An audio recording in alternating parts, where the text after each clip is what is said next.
Hi everybody, Max here. I'm adding a brief addendum off the top of this video. Originally, Brian and I recorded something addressing Ann Coulter canceling her speech at Berkeley, and immediately after we finished all the graphics and editing, an update to the story came to my attention. Apparently, several political commentators and free speech advocates, including Gavin McInnes, Lauren Southern, Faith Goldy, and Brittany Pettibone, announced that the event was still going to take place, yet in a different form.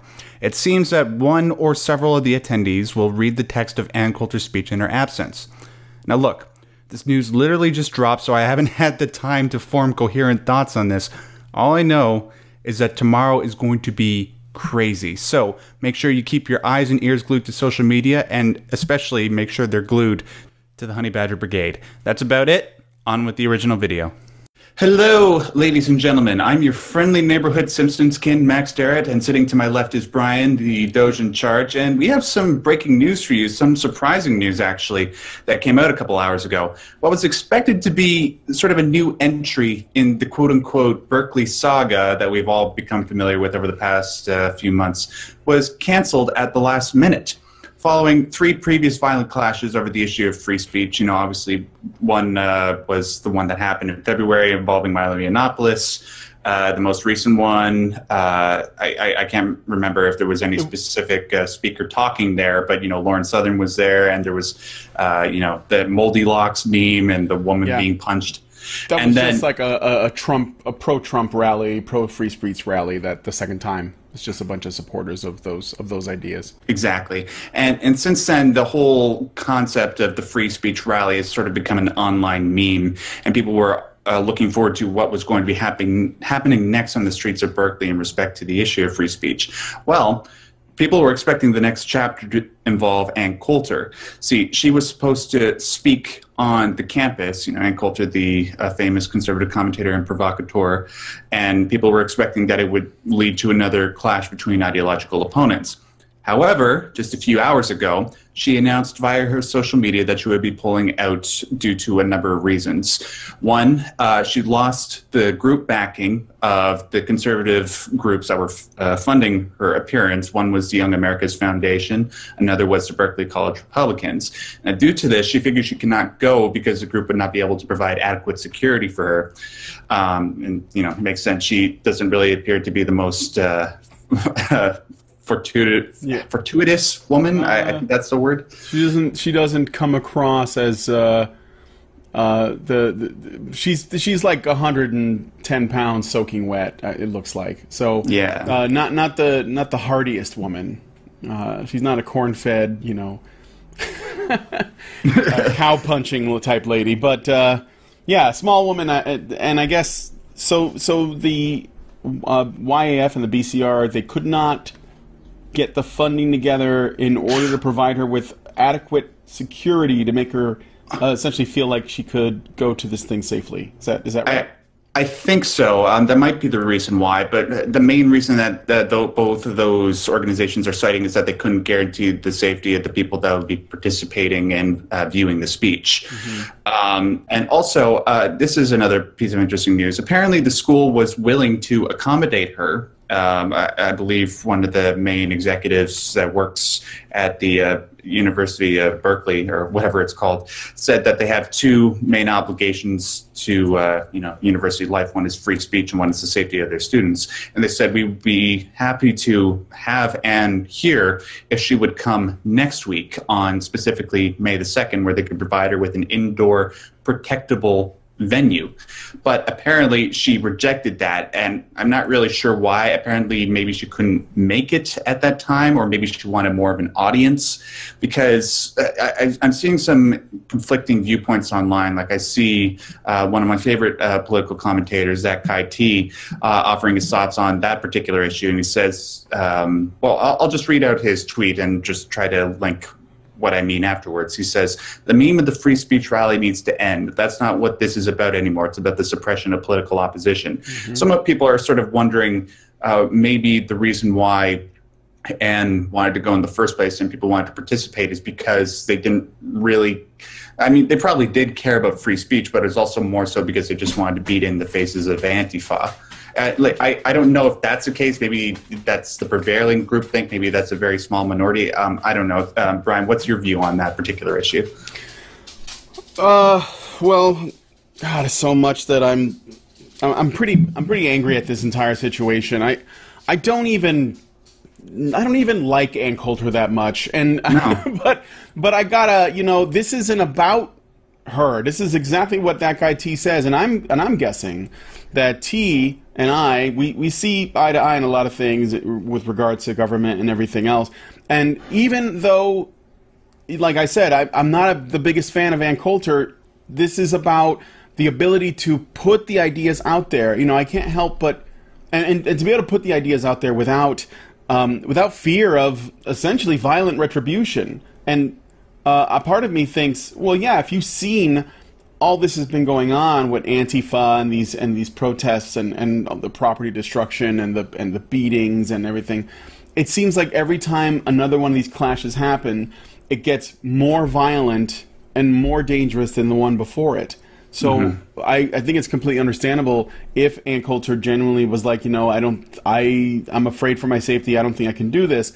Fortunately, this may serve her, as a net benefit in the long run, because there will be many people who simply believe in the idea of free speech that would say, why was she kept from speaking? How dangerous are her ideas really? That this is what we would, the extent that we would go. And, it's just like that guy T said, this isn't about the meme of the free speech rally. This is about people that are using threats and violence and militaristic attitudes and organization in order to silence people who they disagree with. That's it. That's the whole thing. And that's not what America is, I don't know if you guys have it this way in Canada, but in this country, free speech is the First Amendment for a reason. It is the most important amendment. That's why it comes first. Because without the ability to speak, openly about ideas, then you can't actually discuss any other policy. No other politics, nothing else can happen if you can't talk about it openly. And I know that a lot of people that, tend to be more anti-free speech types, they will come in and they'll say, well, technically the word of the Constitution says that Congress shall make no law. Well, that's because the way that rights work is that they are a list of things that the government cannot do to you. But there is a spirit in them that you also you don't necessarily have to abide by, but you would be better served to understand that these are the values of our country, and to value free speech above everything else is an American thing to do. Even if you don't like it, even if you, in fact, it doesn't exist to protect speech that everyone agrees with. It exists to protect speech that's not things that people agree with. And the thing is, if you try to silence it, you're actually not going to succeed in changing anyone's mind about whatever it is they believe, and you're only going to create more animosity on the other side. And if you use violence to silence people, then people are only going to take so much before they use violence to strike back. And that's the thing that I want to avoid, if at all possible. This sort of thing should not be happening. Yeah. Just a couple things that I want to expand on what you said there before we end this segment. A good thing in respect to, agreeing upon the fact that we shouldn't be using violence to attain our needs, not just because violence is reprehensible, but also because it just makes people with reprehensible views double down on those views they already hold. Yeah. Apparently, we're finding a lot of support for Ann Coulter in the most unlikely of places. Elizabeth Warren, she's saying that she should have the right to speak without intimidation, although granted, she is saying that people shouldn't go listen to her. But, we also got Bernie Sanders, Chris Matthews, Bill Maher, Margaret Carlson, all advocating for her right to free speech and disavowing any violence that Antifa is spreading, or hell, even maybe there's a few people on the other side that are doing it as well. One thing that I want to bring to everybody's attention, and that's sort of annoying, is because we're bringing up the topic of free speech, and the common comeback that we see from people that are sort of advocating against the typical free speech advocates. They say, you know, well, freedom of speech doesn't mean freedom from reprisal. It's like they're saying that as if we don't already know that. Like, and finally, Brian, before I get your thoughts on this, I just want to add one of the top comments on Ann Coulter's Facebook post announcing that she wasn't going to be attending is from a guy named Clayton, and the last time I checked it had 660 likes. This is what he has to say. Maybe it's not a violation of free speech. Maybe the world just hates you, Anne. I know I do. Well, good for you, Clayton. That's just virtue signaling again. And that was one other thing I wanted to throw in there before I give my comments on free speech. On the one hand, I was thinking about this, and I thought, oh, you know, Ann Coulter probably should have gone to this thing anyway, because she could take advantage of the fact that she's a woman. And hear me out before I say this, okay? Generally, we don't want... They tend to be less likely to act in a violent way against a woman, even a woman that they vehemently disagree with. It just the way that we are, we just, you know, we can't stand aside of it, even if we disagree with them. And I think that despite the fact that Anne is, you know, like a conservative libertarian pundit, and you know, she definitely rubs people the wrong way and all that. I think that if we had to watch like a video of her getting the shit kicked out of her or something, I think most people would be unsettled no matter where they sat, because that's just the human condition. We just can't bear to see that. But then I thought, okay, but wait a minute, we're not dealing with regular people here. And when it comes to Antifa and people that are as radical as they are, and I mean, like, you can look at some of the stuff that goes on there, it's very cult-like behavior.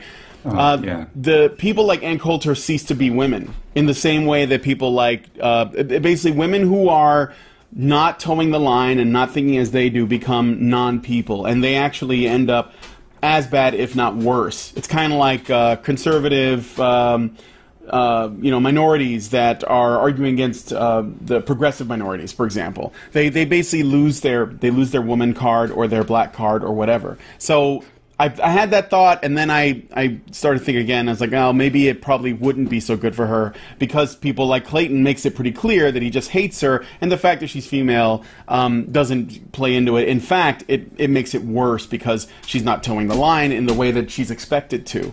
Now, to the free speech thing, the First Amendment is described as something that specifically talks about the fact that Congress shall make no law that, you know, and it says a few other things, but it says Congress shall make no law prohibiting the freedom of speech, essentially.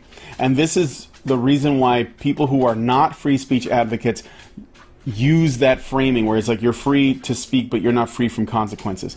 Actually, there's a problem with that. One is that because the Constitution's First Amendment is worded in such a way, the reason for the Constitution and the amendments is it's a list of things that Congress and our government cannot do. So, by definition, because of what its intended purpose is, you're not going to see a law telling other people who are private citizens or private organizations, there's not going to be any law telling them what they can and cannot do, because this is not a document made for private people. This is a document made with the government in mind. And that's the first point. So you're not going to see that anyway. But it is something that people are who are Americans are. They generally stand by, because they want that freedom as well, right? They want that freedom, and they're hoping, because the laws, since we have a state, and the state exists as sort of like the watchers over us. Well, the Constitution is the thing that's supposed to watch them, but the freedoms are supposed to be ours as well. So there's that part, and then the other part is that you may have freedom from consequence, or you may not have freedom from consequences, provided that the methods that are used to as a consequence to your speech are not also unlawful themselves. So it's more, if it's more people talking back to you, well then yeah, of course you have the freedom to say whatever, but if you react in a violent way against those people, you can't use the freedom from consequences argument, because you're breaking the law by assaulting people. So that means that you have broken our social contract. So you can't you can't use violence or other forms of unlawful behavior as a counter argument so that you can get away with something because you don't like what people are saying. You can't use the freedom of speech argument to essentially validate your actions in that way. So if you were to ask the average free speech advocate, and I mean, maybe I'm a bit of a weirdo, but I'm a free speech absolutist. I think that people should be able to say, I don't care what it is. They should be able to say whatever they want. I could even make the case for why things like, you know, yelling fire in a crowded theater or lying to someone should not be a violation of free speech. I mean, I think the consequences of the lie has its own implications, but the actual speech itself should not be punished. That's my opinion. But I would say that as far as at the base of what we're looking at, there should be absolutely no restrictions on speech. So when anyone who doesn't see it that way, who basically thinks that there is a standard that applies to some and not to others, is not thinking or using universal principles, and I take great umbrage with that. And I think, yeah, I mean, it's just, you know, it's really sad. And again, like I said before, this is only going to cause, the reason why we have speech as the primary thing is to prevent the mob. Because when you take away people's ability to talk, then the only thing they have left is force. And that's not good. And a brief word of advice to any anti-free speech, if that's the way you want to classify these people, or Antifa members. Banging on pots and, you know, trying to drown out speech, it's only going to strengthen the resolve of free speech advocates like myself, Brian, and many others out there. Yeah. So that's it for now, ladies and gentlemen. This particular story is still updating itself. We're just reporting immediately after we heard this news. So make sure to keep your ear to Honey Badger Radio and the Honey Badger Brigade as more news comes out about the situation. I want to thank my co-panelist, Brian, for joining with me on this segment, and we'll look forward to doing more of these in the future. Thanks, guys.